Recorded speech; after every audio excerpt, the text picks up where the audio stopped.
नमस्कार, आप देख रहे हैं नेक्स्ट 9 न्यूज और मैं हूं आपके साथ मनीष कुमार सैनी। दिल्ली में विधानसभा चुनाव की सरगर्मियां बढ़ती हुई नजर आ रही हैं और ऐसे में आम आदमी पार्टी मजबूती से विधानसभा चुनाव के लिए तैयारियां करती हुई नजर आ रही है। जिस तरह से तमाम योजनाओं को लॉन्च करके आम आदमी पार्टी ने दिल्ली की जनता का दिल जीत लिया है, उससे क्या वोट बैंक पर भी कब्जा कर पाएगी? क्योंकि जिस तरह से माहौल इस बार दिखाई दे रहा है तो इस बार मुकाबला डबल नहीं त्रिकोणीय माना जा रहा है, क्योंकि देखा जा रहा है कि इस बार कांग्रेस भी चुनावी मैदान में उतरती हुई नजर आ रही है। लेकिन कांग्रेस के अंदर कांग्रेस की एक बड़ी नेता ने अब कहीं ना कहीं बगावती सुर अपनाने शुरू कर दिए हैं और वो नेता है अलका लांबा।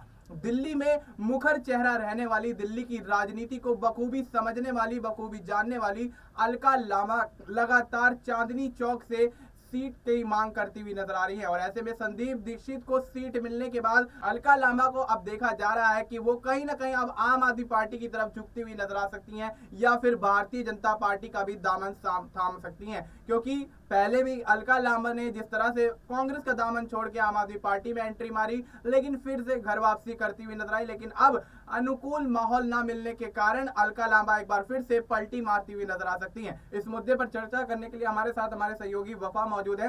वफा, बहुत बहुत स्वागत है आपका। वफा, किस तरह से देखते हैं अलका लांबा की बगावत? क्या कांग्रेस के लिए नुकसानदेह साबित हो सकती है? क्योंकि आम आदमी पार्टी की तरफ उनका झुकाव यहाँ पर लगातार माना जा रहा है, लेकिन भारतीय जनता पार्टी ने अभी तक पूरी तरह से खुला ऐलान नहीं किया है और अपने प्रत्याशियों को लेकर भी कोई ऐलान नहीं किया है। तो क्या लगता है, क्या आम आदमी पार्टी में अलका लांबा जा सकती हैं या फिर यहाँ पर भारतीय जनता पार्टी में? देखिए, पहले आपने कहा कि क्या अलका लांबा के जाने से कांग्रेस को नुकसान हो सकता है, तो मैं आपको बता दूं, अपने दर्शकों को बता दूं कि कांग्रेस के पास दिल्ली विधानसभा में एक भी सीट नहीं है। पिछले 2 चुनावों से कांग्रेस के पास 0 सन्नाटा है, यानी 70 में से 0 सीट है। तो खोने के लिए तो कांग्रेस के पास में कुछ नहीं है जी। लेकिन कहीं ना कहीं अलका लांबा के जाने से फर्क जरूर पड़ सकता है, क्योंकि अलका लांबा दिल्ली की एक कद्दावर नेता मानी जाती है कांग्रेस पार्टी में। एक अच्छी प्रवक्ता है, अच्छी वक्ता है और अच्छी तरीके से लोगों को समझाती है, अपनी बात को मुखर तरीके से जो है वो रखती हैं। ऐसे में जो ये कांग्रेस की यहाँ पर दिल्ली के अंदर एक मुश्किल परिस्थिति है और मुश्किल परिस्थितियों में भी कोई अपना साथ छोड़ के चला जाए, कोई अच्छा नेता छोड़ करके चला जाए, तो कहीं ना कहीं मुश्किलें तो पैदा होती हैं। लेकिन इसकी वजह से ये भी देखा जा सकता है कि कांग्रेस का जो शीर्ष नेतृत्व है, आखिर वो क्या कर रहा है, वो अलका लांबा को मनाने में कामयाब क्यों नहीं है? क्योंकि अलका लांबा पिछले काफी समय से जो है नई दिल्ली सीट से इस बार चुनाव लड़ने की मांग कर रही थी। हालांकि अब तक वो है चांदनी चौक विधानसभा सीट से चुनाव लड़ती आई है, लेकिन इस बार उनका कहना था कि मुझे नई दिल्ली सीट से चुनाव लड़ाया जाए। तो आखिर पार्टी ने क्यों ऐसे निर्णय लिया कि संदीप दीक्षित को वहां पर रातों रात उतार दिया गया?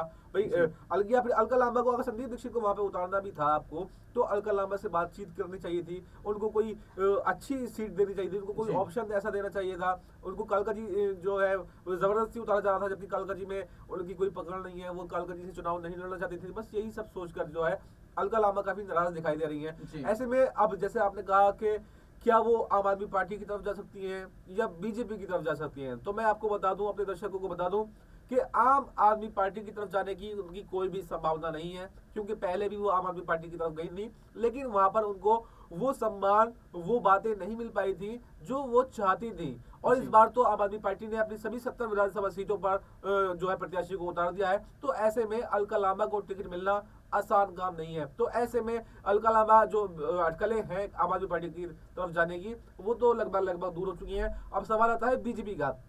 तो मेरा मानना यह है कि अलका लांबा बीजेपी में भी शायद नहीं जाएंगी, क्योंकि बीजेपी की विचारधारा और अलका लांबा की विचारधारा लगभग बहुत अलग है। और सारा जो पॉलिटिक्स का खेल होता है, जो राजनीति का खेल होता है, ये विचारधारा का खेल होता है। और 2 विचारधाराओं का टकराव जब होता है तो मुझे नहीं लगता कि अलका लांबा जिस तरह से बीजेपी पर हमेशा से हमलावर रही है, जिस तरह से अपनी बातों को प्रस्तुत करती हैं, जिस तरह से बीजेपी पे उन्होंने लगभग कटाक्ष किए हैं पहले भी आपने देखा है, तो उस हिसाब से तो ऐसा नहीं लगता कि बीजेपी में जो है अलका लांबा जा सकती है। तो आगे ये देखना काफी दिलचस्प होगा कि कांग्रेस क्या आगे उनको किसी सीट से चुनावी मैदान में उतार सकती है या फिर अलका लांबा कांग्रेस का साथ छोड़ सकती है। जी बिल्कुल। तो ऐसे में कांग्रेस क्या अलका लांबा को कोई बड़ी सीट यहाँ पर देती हुई नजर आएगी? क्या उनकी नाराजगी को शांत करती हुई नजर आएगी? क्योंकि अलका लांबा एक बड़ी कद्दावर नेता दिल्ली के अंदर मानी जाती है, दिल्ली की राजनीति में मजबूत पकड़ है, वोट बैंक उनके साथ काफी रहता है और ऐसे में तमाम यहाँ पर जो नेता हैं वो भी उनके समर्थन में बोलते हुए नजर आते हैं। और जिस तरह से अलका लांबा की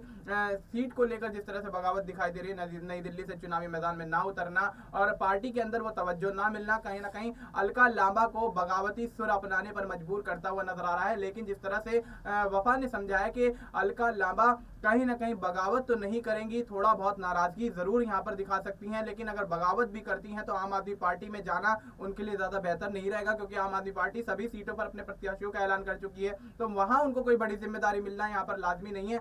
लेकिन अगर भारतीय जनता पार्टी की बात करें तो अब्बास ने जिस तरह वफा ने कहा कि यहाँ पर अलका लांबा और भारतीय जनता पार्टी की विचारधारा बिल्कुल भी मेल नहीं खाती है, और विचारधारा मेल ना खाए तो कोई फायदा नहीं है कि अलका लांबा वहां पर जाकर अपनी जो जड़ों को तलाशती हुई नजर आए, अपनी जो भविष्य है उसको यहाँ पर बेहतर करने के लिए भारतीय जनता पार्टी का रुख करती हुई नजर आए। लेकिन जिस तरह से वफा हम यहाँ पर देख रहे हैं कि अलका लांबा ने जिस तरह से बगावत अपनाई है, तो क्या लगता है क्या अलका लांबा के साथ में और भी यहाँ पर विधायक कहीं ना कहीं बड़ी बगावत करते हुए नजर आ सकते हैं, और इससे क्या कांग्रेस को जो नुकसान है पहले जिस तरह से होता आया उससे ज्यादा नुकसान इस बार होने की संभावना है?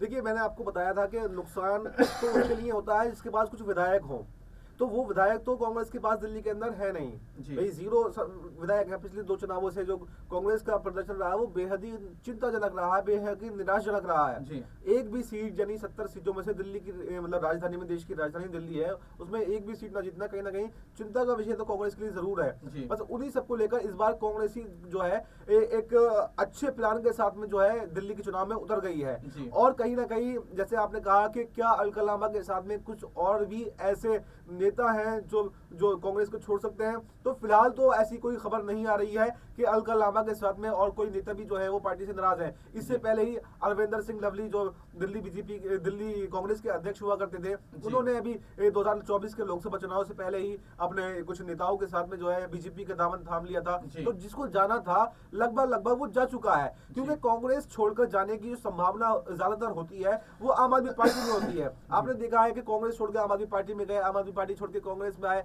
लेकिन बीजेपी से कुछ लोगों की विचारधाराएं मैच नहीं गाती हैं। तो ऐसे में कांग्रेस के जो अब तक की मैं देख रहा हूं, जहां तक मैं समझ रहा हूं, तो मुझे नहीं लगता कि कांग्रेस में ऐसे और कोई नेता भी बचे हुए हैं जो बीजेपी का दामन थाम सकते हैं। और आम आदमी पार्टी का दामन यूं नहीं थामेंगे, जैसा कि मैंने पहले बताया कि क्योंकि आम आदमी पार्टी सभी 70 विधानसभा सीटों पर अपने प्रत्याशियों का ऐलान कर चुकी है। तो कहीं ना कहीं हर नेता के दिल में ये तमन्ना होती है कि अगर मैं पार्टी बदल रहा हूं, अगर मैं इस खेमे से उस खेमे में जा रहा हूं, तो मुझे चुनावी मैदान में उतारा जाए। तो आम आदमी पार्टी ने तो उसके लिए दरवाजे बंद कर दिए हैं भाई। वो हालांकि शामिल होने को मनाती नहीं है, अगर अलका लांबा शामिल होना चाहे हो सकती है, लेकिन जब चुनाव ही आपको लड़ने को नहीं मिलेगा, कोई मंत्री परिषद ही आपको नहीं मिलेगा, तो फिर आपका जाकर के फायदा क्या है? ये सोचने वाली सबसे ज्यादा बात है। तो ऐसे में कांग्रेस के और जो नेता है, तो मुझे ऐसा नहीं लगता कि वो आम आदमी पार्टी या बीजेपी की तरफ जा सकते हैं। फिलहाल अलका लांबा की भी जाने के चांस नहीं है, लेकिन अलका लांबा अगर बगावत करती हैं तो ऐसा माना जा रहा है, सूत्रों के हवाले से खबर है कि पहले तो अलका लांबा बगावत नहीं करेंगी, और अगर बगावत करती हैं तो वो निर्दलीय एक बार फिर से